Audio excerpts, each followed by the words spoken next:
Good morning बच्चों, study house Etawah से मैं आलोक सर। आज आपका सेकंड टॉपिक होगा। कल जो मैंने बताया था पार्ट्स ऑफ सेंटेंस में सेंटेंस के 2 पार्ट्स होते हैं। पहला पार्ट होता है आपका सब्जेक्ट और दूसरा पार्ट होता है प्रेडिकेट। तो सबसे पहले मैंने बताया था कल सब्जेक्ट के विषय में कि सब्जेक्ट क्या होता है, जिसके बारे में कुछ कहा जाए वो हमारा सब्जेक्ट होता है, और सब्जेक्ट के बारे में जो कुछ कहा जाता है वो प्रेडिकेट होता है। तो इस तरीके से सब्जेक्ट और प्रेडिकेट हुए जाके। अब सब्जेक्ट और प्रेडिकेट में हमें सब्जेक्ट और प्रेडिकेट के पार्ट्स करने हैं। तो सबसे पहले उसमें से सब्जेक्ट के पार्ट्स का आज का फर्स्ट टॉपिक होगा, पार्ट ऑफ सब्जेक्ट। सब्जेक्ट के कितने पार्ट्स होते हैं, और हमने कल भी बताया था आपको कि यूपी बोर्ड ने आपको 30% सिलेबस कट करके किया है कि 30% सिलेबस रिड्यूस है। उसके हिसाब से ये आपका फर्स्ट टॉपिक है पार्ट ऑफ सेंटेंस, और उसी पार्ट ऑफ सेंटेंस को हम क्लियर कर रहे हैं। तो कल का टॉपिक हमारे क्लियर होता है सब्जेक्ट और प्रेडिकेट, और आज हम आपको पढ़ाएंगे पार्ट ऑफ सब्जेक्ट। तो आइए आज हम आपको पार्ट ऑफ सब्जेक्ट क्लियर कराते हैं। राइट, ओके बच्चों, देखिए जैसे कि पार्ट ऑफ सब्जेक्ट, सब्जेक्ट के भाग। अब सब्जेक्ट को हमने कितने पार्ट में डिवाइड किया है ये हम आपको बताएंगे। तो देखिए इसको हमने डिवाइड किया है। इसका फर्स्ट पार्ट है डिटरमाइनर, सेकंड पार्ट है क्वालिफायर, और थर्ड पार्ट है हेड वर्ड, मेन वर्ड या नाउन। इसको समझना है। तो डिटरमाइनर क्या होता है, क्वालिफायर क्या होता है, या हेड वर्ड या नाउन क्या होता है, मेन वर्ड क्या होता है, हम इसको तुम्हें क्लियर कराते हैं। तो इसको समझ लीजिएगा। उससे पहले हम एक बात आपसे ज़रूर कहेंगे कि अभी तक यदि आपने स्टडी हाउस इटावा को सब्सक्राइब नहीं किया है तो अवश्य सब्सक्राइब करिए, क्योंकि ये मैंने प्रॉमिस किया है, आपसे श्योर हूँ आपको फुल सिलेबस कराने का मेरा काम है। आप रेगुलर वे में क्लास देखते रहिएगा और चैनल सब्सक्राइब करिए, जिससे मेरा भी आपके लिए काम करने के लिए मन लगा रहा है। ओके, तो देखिए अभी ये डिटरमाइनर, क्वालिफायर और हेडवर्ड की बात हम कर रहे हैं, जो कि सब्जेक्ट के 3 इंपॉर्टेंट पार्ट्स होते हैं। इनको समझ लीजिएगा। तो ये क्वालिफायर क्या क्या होता है, इसको हमें सबसे इंपॉर्टेंट है, बीच का पार्ट है, इसको समझना बहुत ज़रूरी है। क्वालिफायर क्या होता है, तो क्वालिफायर को देख लीजिएगा। ये क्वालिफायर वो वर्ड है जो किसी नाउन या प्रोनाउन की विशेषता को शो करता है, उसकी व्याख्या को करता है। यानी मीन्स इसको हम कह सकते हैं कि ये एडजेक्टिव्स होते हैं। क्या होते हैं? एडजेक्टिव्स। तो क्वालिफायर जो होते हैं वो विशेषता बताने वाले शब्द होते हैं, किसी भी सब्जेक्ट से पहले यूज होते हैं। सब्जेक्ट तो ऑलरेडी देखिए हमने पहले बताया था कि वर्ब से पहले का भाग, अभी हम फिर क्लियर कराएंगे। वर्ब से पहले का भाग हमारा सब्जेक्ट होता है, और वर्ब से लेकर के अंत तक वो होता है प्रेडिकेट, लेकिन उसमें भी पार्ट होते हैं। तो अब यहाँ पर भी सब्जेक्ट के अंदर सब्जेक्ट होता है, उसको हम कहते हैं हेडवर्ड या मेन वर्ड या नाउन। तो वही हेडवर्ड या मेन वर्ड की जो विशेषता को प्रकट करने वाले शब्द होते हैं, उनकी व्याख्या करने वाले शब्द होते हैं, वो होते हैं क्वालिफायर। और क्वालिफायर से पहले जो कुछ आता है, बस ये समझ लीजिएगा कि क्वालिफायर से पहले यदि कुछ आता है तो वो होता है हमारा डिटरमाइनर। ये निश्चित समझ होते हैं, डिटरमाइनर्स कहलाते हैं। तो देखिए हमने क्या बताया कि क्वालिफायर क्या होता है, जो हमारे हेडवर्ड या मेन वर्ड की विशेषता को बताता है, और उससे पहले जो वर्ड यूज होते हैं वो होते हैं डिटरमाइनर। ठीक है ना, तो ये क्लियर है। और हेडवर्ड क्या होता है, मैंने बता दिया, हेडवर्ड नाउन होता है जो कि मेन सब्जेक्ट होता है किसी सेंटेंस का। राइट, तो इस बात को हमें समझने की जरूरत है। अब हम इन्हीं चीज़ों को एक एग्जाम्पल के बेस पर क्लियर कराते हैं। तो देखिए अभी हम सबसे पहले क्वालिफायर की बात कर रहे थे, तो हमें वो एग्जाम्पल देखना है जिसमें क्वालिफायर यूज किया गया है। तो क्वालिफायर का यूज हमारे इस सेंटेंस में है। इंपॉर्टेंट बात यह है कि इस सेंटेंस में नहीं है। तो ऐसा तो नहीं है कि सब में हमें क्वालिफायर मिल ही जाए या सब में डिटरमाइनर मिल ही जाए। ऐसा कोई गारंटी नहीं है कि सब में डिटरमाइनर मिले या सब में क्वालिफायर मिल जाए। तो हमें देखना है, लेकिन हमें पार्ट पता होने चाहिए कि किस सेंटेंस में मिल रहे, किस में नहीं मिल रहे। तो देखिए ये सेंटेंस है हमारा ये वाला, I young boy helped my mother.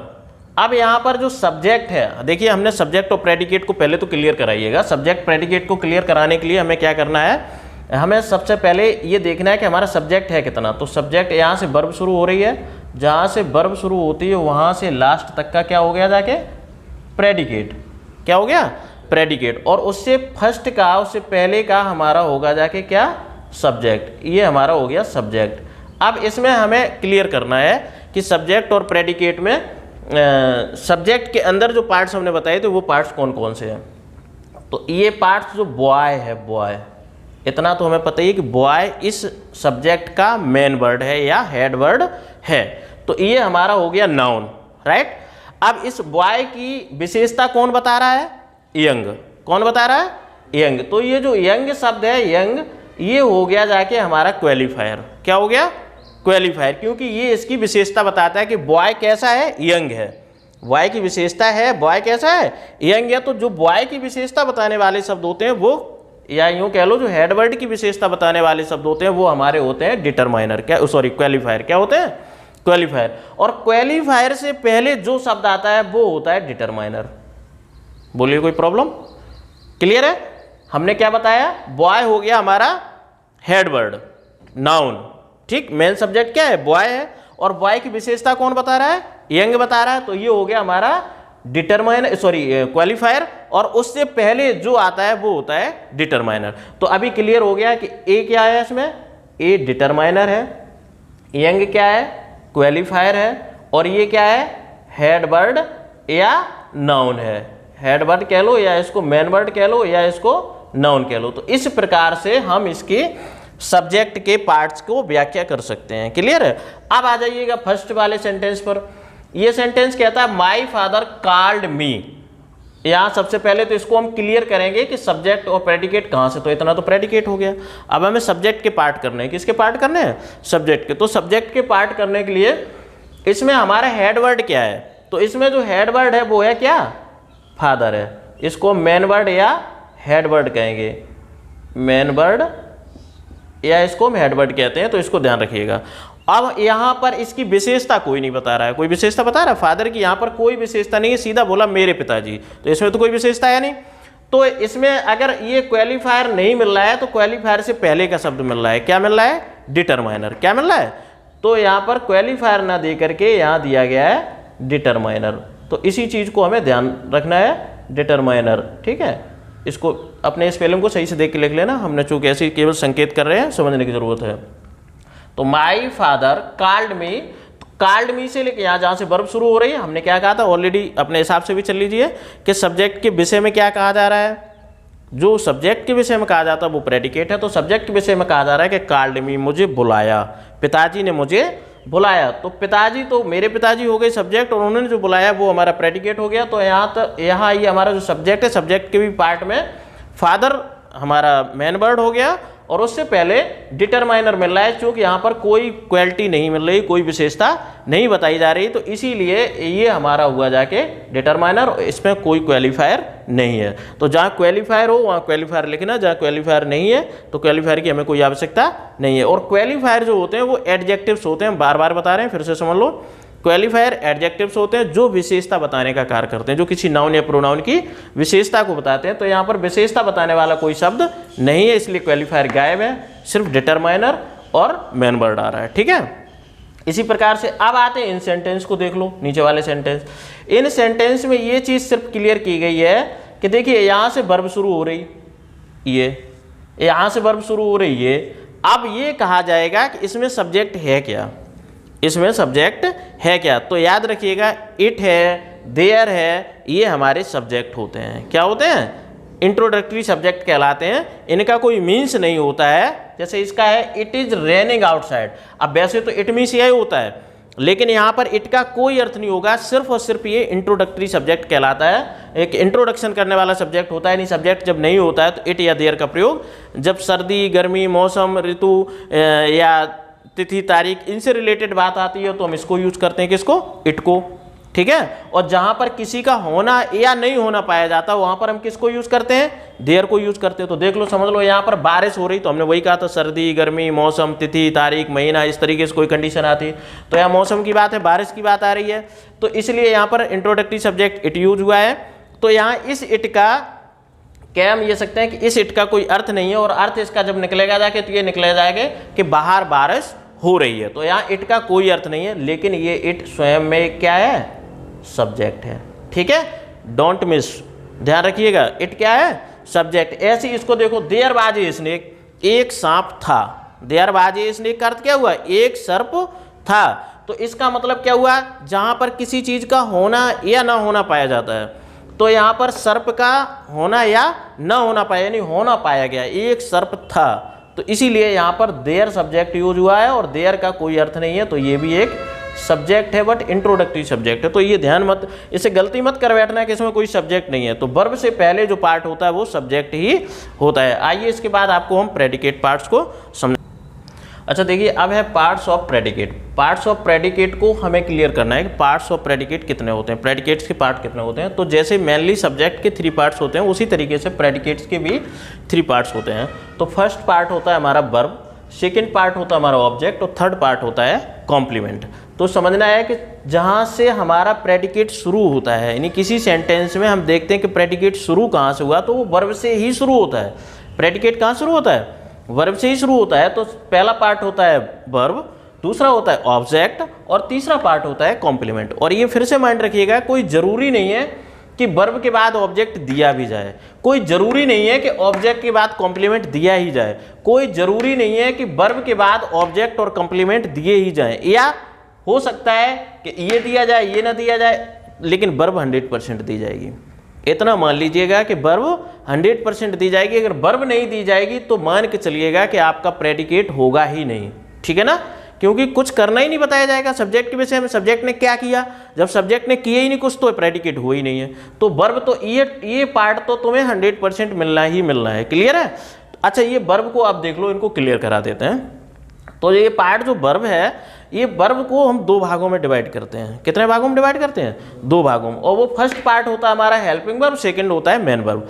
कभी कभी क्या होता है कि हेल्पिंग वर्ब भी दे दी जाती है और मेन वर्ब भी दे दी जाती है। उसका एग्जाम्पल हमने यहाँ पर दिया गया है, इसको देख लो। जो हमारे ये पॉइंट नंबर 6 है, वो ये कह रहा है कि बॉयज़ आर यूजिंग फोन्स। तो देखिए, ये यहाँ से क्लियर है कि ये हमारा प्रेडिकेट है, राइट? यहाँ से प्रेडिकेट शुरू हो रहा है। अब इसमें जो ये आर है, ये एच बी है। क्या है?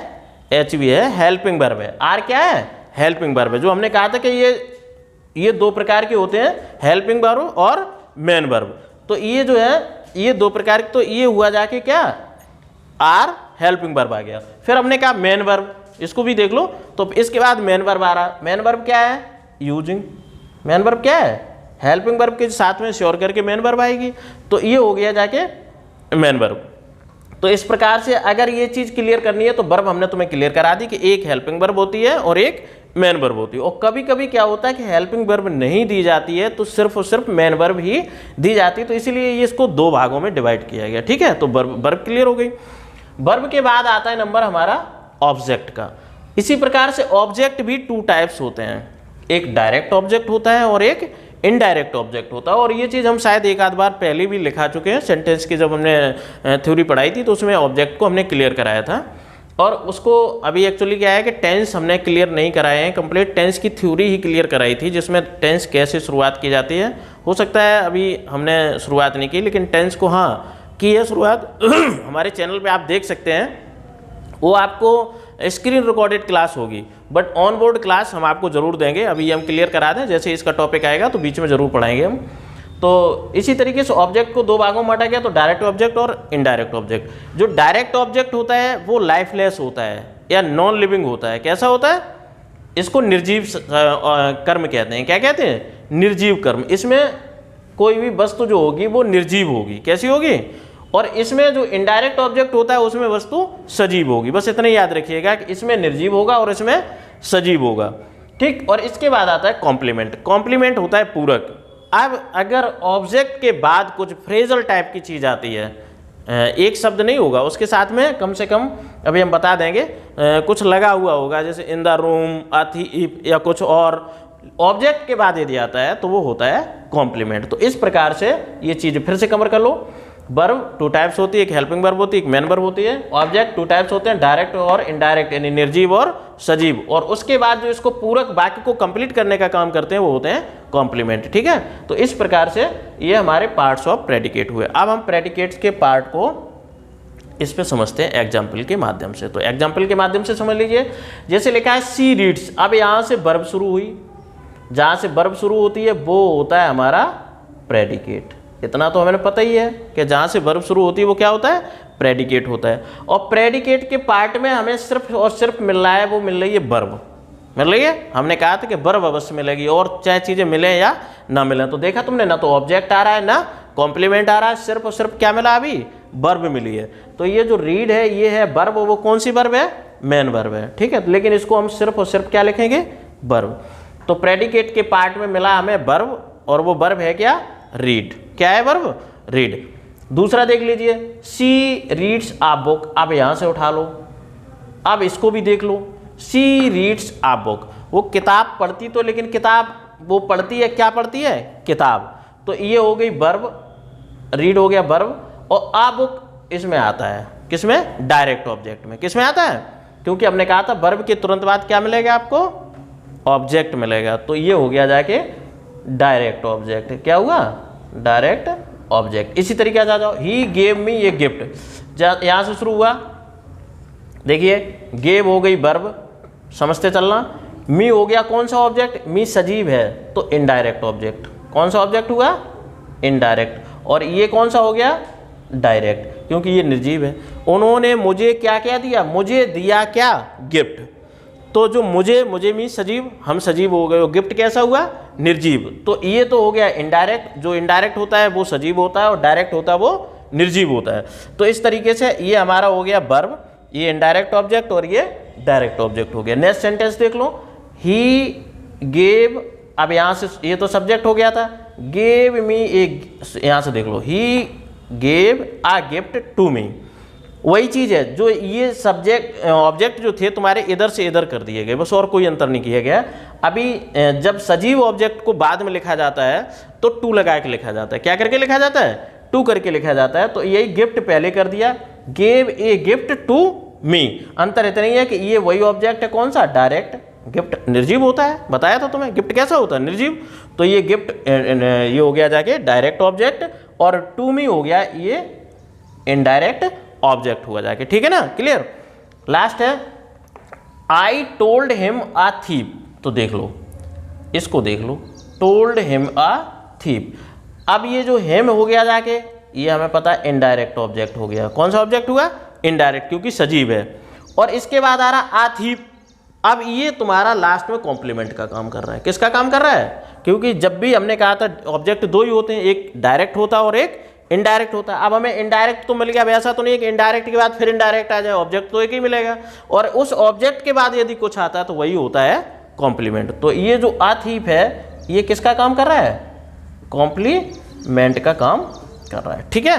तो इस प्रकार से हमारी ये क्लास पार्ट ऑफ सब्जेक्ट और पार्ट ऑफ प्रेडिकेट कंप्लीट हो जाके। तो पार्ट ऑफ सेंटेंस में जो टॉपिक था, पार्ट उसके सब्जेक्ट और प्रेडिकेट के, उनको हमने सब्जेक्ट प्रेडिकेट भी क्लियर कराया है, और इसके बाद पार्ट ऑफ सब्जेक्ट भी क्लियर करा दिए, पार्ट ऑफ प्रेडिकेट भी क्लियर करा दिए। अब इसकी एक्सरसाइज बचती है, तो एक्सरसाइज बचने के लिए कुछ नहीं रह जाता, हम कभी भी एक्सरसाइज दे देंगे। बट अभी सीधा सीधा इन्हीं सेंटेंस को समझ करके आप काम कर सकते हैं। आपको मिलते हैं इसके आगे वाली जो भी टॉपिक होता है उसमें मिलते हैं और उसमें बताएंगे, राइट।